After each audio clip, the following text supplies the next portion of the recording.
All right, so I have not made a video about my first firearm purchase yet. And I kind of just wanted to talk a little bit about what I've learned so far and maybe some of the things that I've got for my handgun and my plans moving forward. But this is not an educational video by any means. I'm just going to talk through anything that I can think of. So first things first, let's get this. So my first firearm is an M&P Shield. I've always been interested in wanting to buy a gun. It has just been something that I have put off because I know it's expensive and I also didn't feel like I really needed one.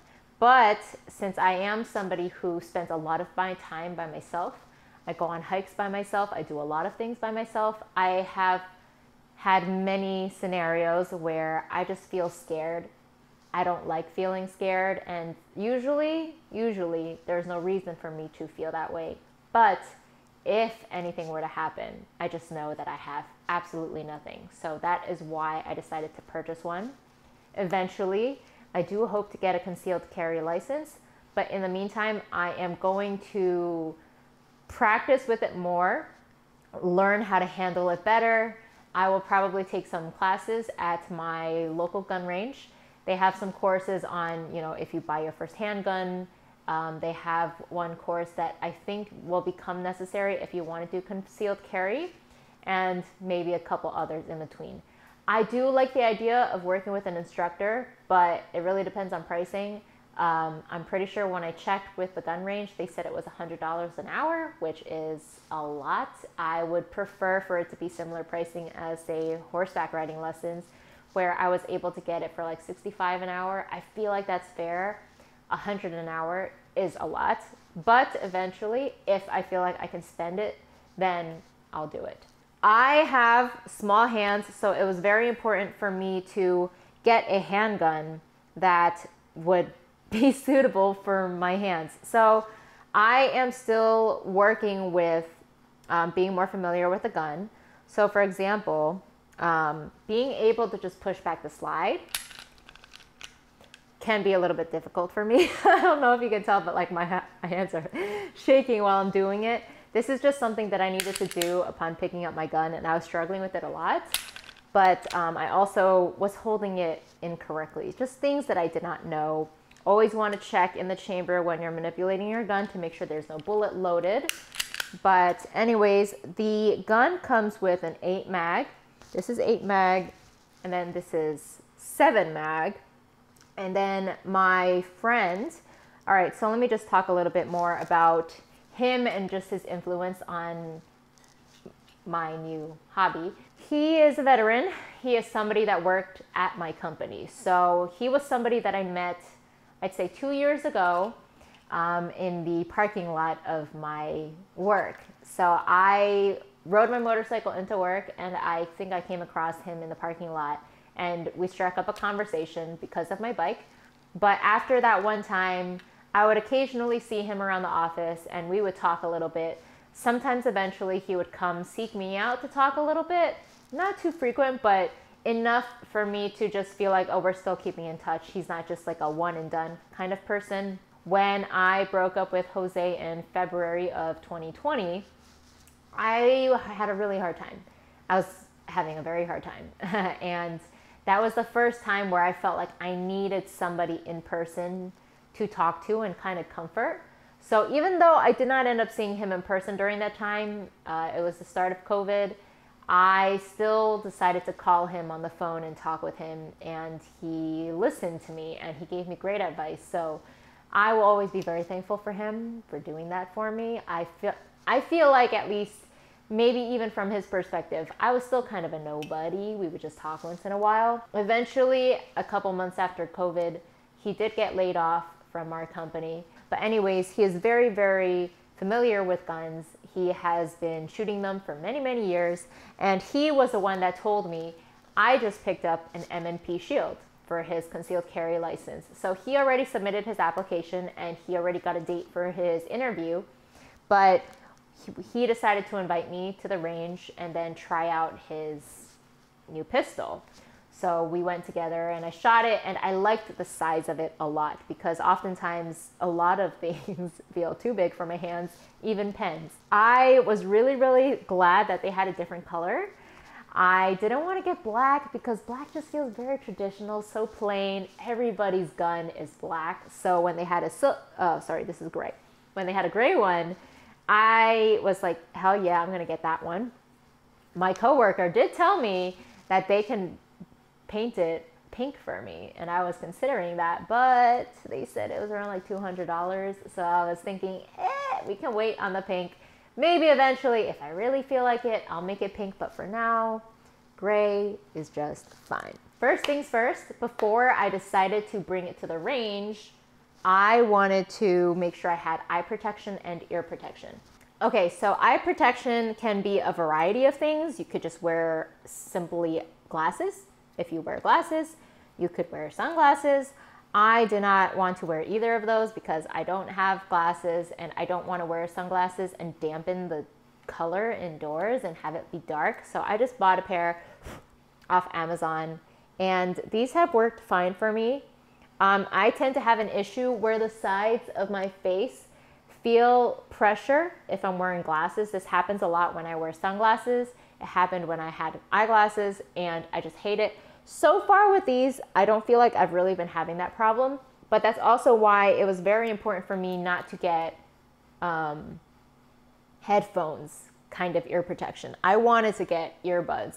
So what I got were the Walker's Silencer 2.0, and this is what they look like.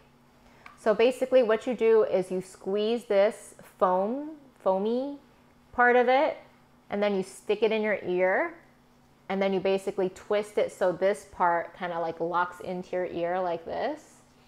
And I have really been fine with these. I enjoy wearing them because they are pretty much, you put them in and then you forget about them. And I do feel like they are comfortable for me personally. I like the fact that they're not covering my ear like this. Like they're not completely, they're chunky. Headphones or whatever the hell you want to call them, they are very chunky. And also my friend James also mentioned that if you're shooting a rifle, it can get in the way, because if you're like leaning in like this, depending on which, like, I mean, I don't think it matters if you're righty or a lefty. Regardless, if you're leaning in and you need to prop the rifle against your shoulder, if you have a big chunky thing right here, it's going to get in the way. So I am liking these so far. I honestly do not understand. I need to look into it a little more, how these electronic earmuffs kind of thing works, because I've had other people try it before. I don't know how to explain it. It just sounds, in the way that I think of it, is it sounds like it is taking the sound and it is dissecting it. Because what happens is when I hear a gunshot go off, it feels like an echo in my ear. So instead of it being like one instantaneous loud sound, it kind of goes off and then it kind of echoes. So I feel like it's like dissecting it and making it less harmful for your hearing. I don't know if that makes any sense, but if somebody actually knows the science behind these, let me know. Otherwise, I'm going to have to Google it also, because I think it's good to know how these work. Another thing that I decided to purchase that is very, very useful for me is a mag loader. So when you're loading a mag, where's my stuff? Okay. So recently my friend said he knew someone that was getting rid of all of his 9mm rounds. So he asked me if I wanted to buy any, and he was selling them for cheaper than what it's going for right now. So one thing that I've definitely learned is that shooting is very expensive, very, very expensive. So the very first time I purchased some rounds, it was at the gun range, and it was also the same day that I was picking up my handgun. So that day I was able to buy 200 rounds for $100, 50 cents a round. And then after I ran out of that, I went to a local gun store, for some reason expecting the same price, but they were selling it for $1 a round, and I was really unhappy with the price difference. That's a major difference. So I decided to only buy 50 rounds that day. But anyways, since then I have been a bit more particular about how often do I want to go to the range, because every time I go, I could be shooting a lot of money away at my targets. So anyways, he recently reached out, asked me how many I might want, and he said you can buy up between 200 to 500. So even though I don't want to be spending that much money on this right now, these are things that I will be using eventually. So long term, if I didn't buy it from him, then I would have been spending more. So I figured I'll just drop more money now and I'll get 500 rounds. So I have 10 packs of these. Yeah, these are 50. So I have 10 packs of these sitting in a bag down there. They're very heavy. But anyways, let me see. Okay, all right.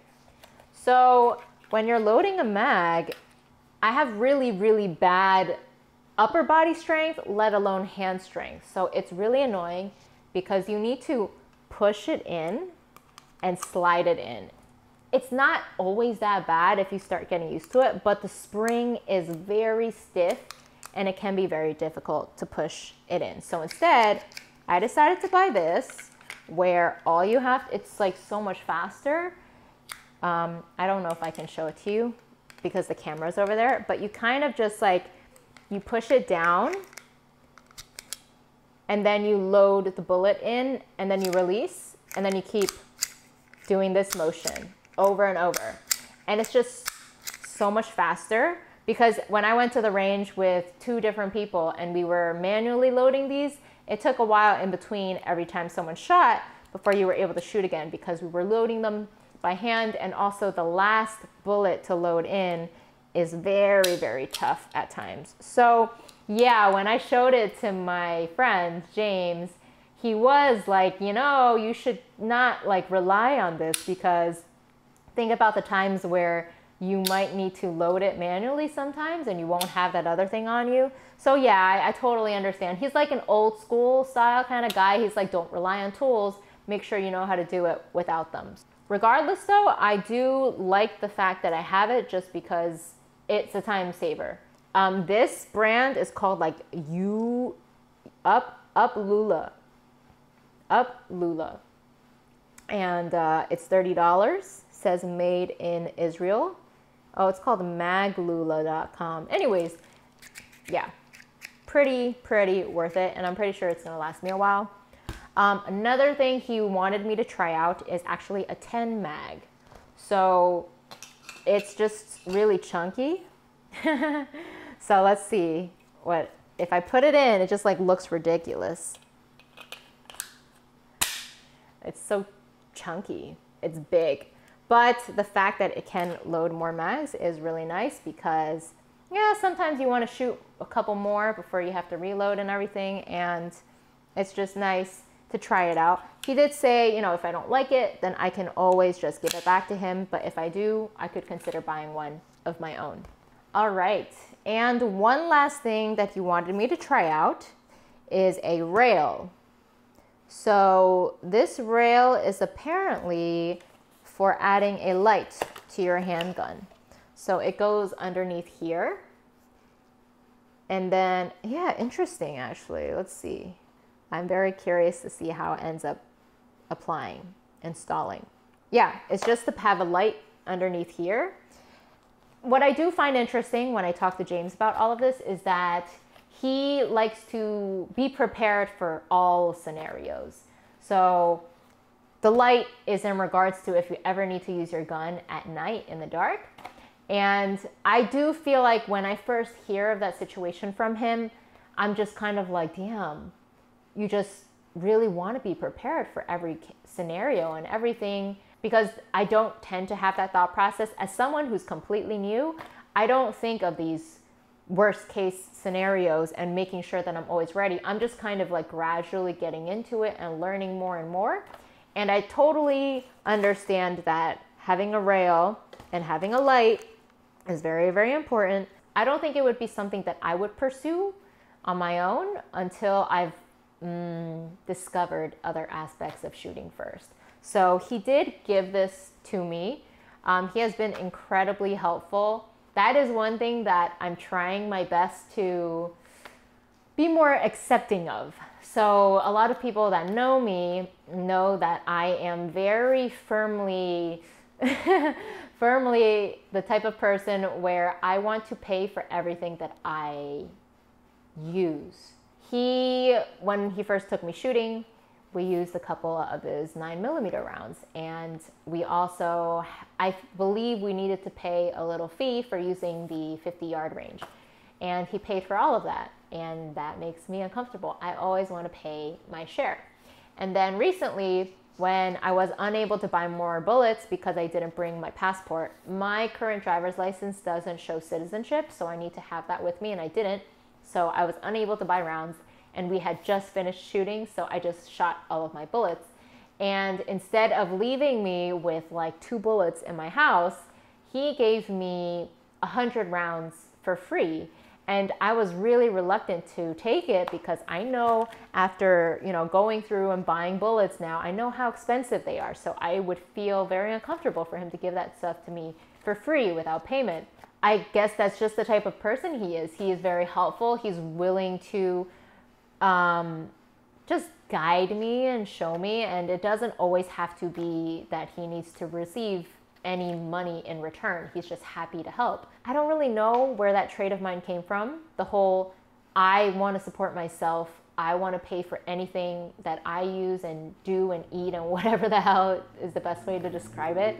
So there's always plenty of times where maybe if I'm with somebody and we're always splitting the bill, maybe they feel a certain way where they're like, sometimes I would like to treat her, but she just never lets me because she's always paying for half her share. Yeah, the other day when he gave me the bullets and then dropped by to give me the 500 rounds, I did give him his bullets back because I was like, I've got 500 rounds now, so even though you were kind enough to give me 100 of yours for free, please take them back because I just feel a little uncomfortable with receiving that stuff for free. And yeah, he was kind of like, if you insist on giving it back, that's fine, but I really don't need it back. As an afterthought, I did think that, maybe I should have just kept it for myself because I think I just need more practice at being able to receive help and kind gestures without it always revolving around money. I am pretty much just trying to take this hobby slowly, because yes, it's very expensive. My next purchase is going to be a safe. So I was looking at the Life Pod by Vault-Tec, and that one I will probably be getting soon because it's just not safe to leave this lying around my house. My next steps really are just to kind of just enjoy it, because although I can apply for a CCW right now, James does at least think that I should give it a couple more months and gain some more experience and more training before I go through with it, because it probably doesn't look the best on my application if I write that I'm a gun owner for 1 month. So I have my good cause statement already filled out and written out. So I would say application-wise, I do feel like everything is complete. I'm just gonna hold on to it, get some more training, get some more experience and practice before I submit that in. Also, he has just been really kind enough to go shooting with me. So he has taught me a lot of stuff. Last time when we went shooting, he was teaching me the proper way to hold a pistol in terms of improving your aim. So I was definitely holding it in a whatever fashion. I didn't really look into what the proper way is to hold it. He was teaching me about stance, punching out. So I am somebody, I have good posture. So I always, for the most part, sit up straight. But if you're actually standing up straight and shooting, you're kind of angled upwards a little bit. So I actually need to shrug my shoulders forward and then push out like this. That way it's actually pointing out straight. I am pretty happy and glad that I went through with buying this. Yes.